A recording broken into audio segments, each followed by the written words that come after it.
Welcome to Zabikes Update, the channel that keeps you up to date on the latest trends in the world of motorcycles. Today, we're diving deep into a bike that has been making waves and has been one of the most anticipated releases for 2025, the Royal Enfield Hunter 350. In this video, we're going to give you an in-depth review of everything you need to know about the bike, from its design and exterior to engine performance, features, and pricing. Let's get right into it by starting with a closer look at what the Hunter 350 has to offer on the outside. The first thing you'll notice about the bike is its stance. It's compact, muscular, and has an undeniably urban feel. It's clear that Royal Enfield has designed this bike to appeal to a younger, more modern rider. The front end gives off a retro vibe but with modern touches that make it look fresh. You have a simple round headlamp with a halogen bulb, encased in a chrome bezel, which adds to the vintage charm. But don't be fooled by its old school look. The visibility is sharp,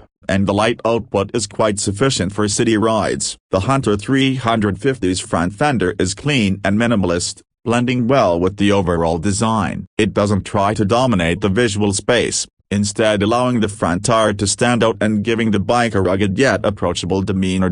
As you shift your eyes to the side of the Hunter 350, the bike's character truly begins to reveal itself. This side profile feels more connected to Royal Enfield's traditional design cues but with a bolder approach. The tank is teardrop-shaped, which is a signature Royal Enfield style, but it's slightly more compact, aligning with the Hunter's urban agility. The tank graphics are slick and modern, which is definitely a departure from the classic Enfield styling. The near recesses are designed in such a way that they enhance the overall riding comfort, making sure you feel one with the bike as you grip the tank. The branding is subtle yet effective, giving you that premium feel without being overly flashy. The exhaust system is a major talking point from the side profile. It's not as bulky as what you'd expect from other Enfield bikes, and the shorter muffler adds to the bike's scrambler-like aesthetics. The matte black finish of the exhaust complements the rest of the body, giving it a cohesive and polished look. The blacked-out engine and mechanical parts further accentuate the overall modern yet tough vibe. The seat is a single-piece unit, slightly sculpted to provide good support for both the rider and the pillion. It's not overly cushy, but just firm enough to give you confidence over longer commutes.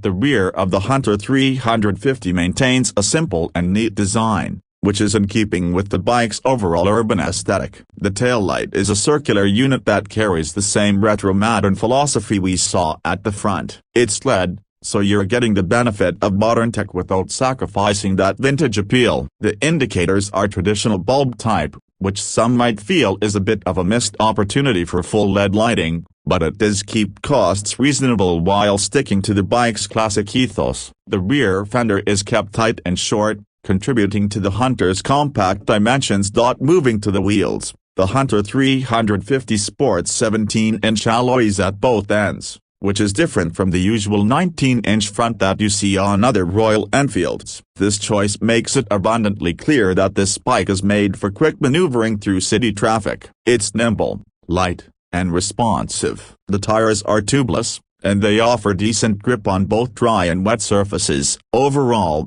the bike feels like it's been tailored for urban jungles, quick lane changes, and nimble cornering without compromising on stability. Now let's talk about the engine because that's where the heart of any Royal Enfield lies. The Hunter 350 comes powered by the same 349cc, air and oil-cooled, single-cylinder engine that we've seen in the Meteor 350 and the Classic 350. But there are a few key tweaks that make it more suited to the Hunter's character. This engine produces about 20.2 bhp of power and 27 Nm of torque, which isn't mind-blowing on paper, but it delivers exactly what you'd expect from a Royal Enfield. It's all about that relaxed, laid-back riding experience with a healthy dose of low-end grunt. The engine is smooth, and there's hardly any vibration at low to mid-range speeds. It's paired with a 5-speed gearbox, and the shifts are crisp and predictable. The gear ratios are spaced out well for city riding. First and second gears have enough torque to let you comfortably navigate stop-and-go traffic,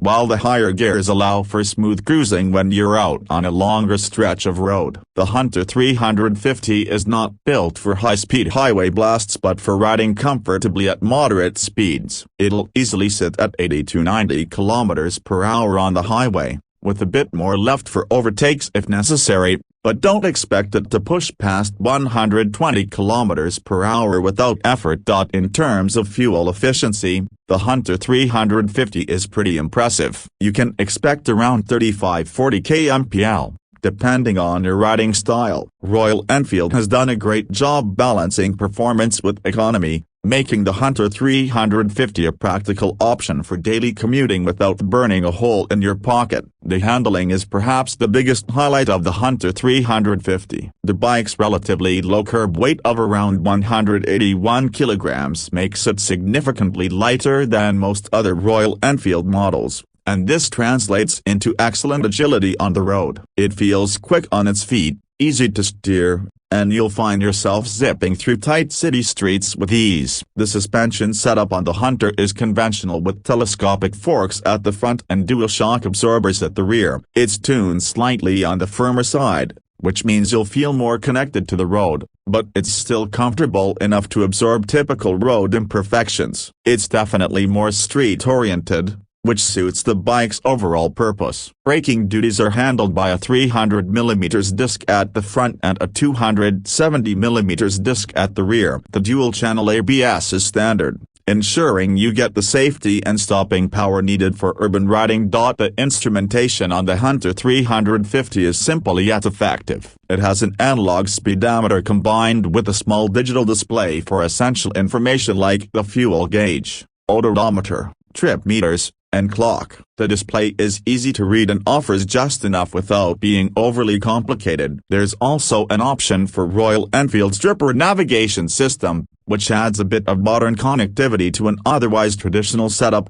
When it comes to pricing, the Royal Enfield Hunter 350 is positioned very attractively, starting at around $3,500 to $4,000 depending on the variant and optional accessories. It's an affordable yet premium-feeling bike, considering what you're getting in terms of brand reputation, build quality, and overall riding experience. It's a solid value-for-money proposition. To wrap things up, the Royal Enfield Hunter 350 is an exciting new offering in the 2025 lineup. It successfully blends the old-school charm that Royal Enfield is known for with modern, urban practicality. It's not trying to be the fastest or most powerful bike in its class, but it nails its purpose perfectly. If you're looking for a bike that can handle daily commutes, offers a relaxed riding experience, and turns heads with its retro-modern design, the Hunter 350 is definitely worth a look. That's it for today's in-depth review of the Royal Enfield Hunter 350. We hope you found this breakdown helpful. Don't forget to like, share,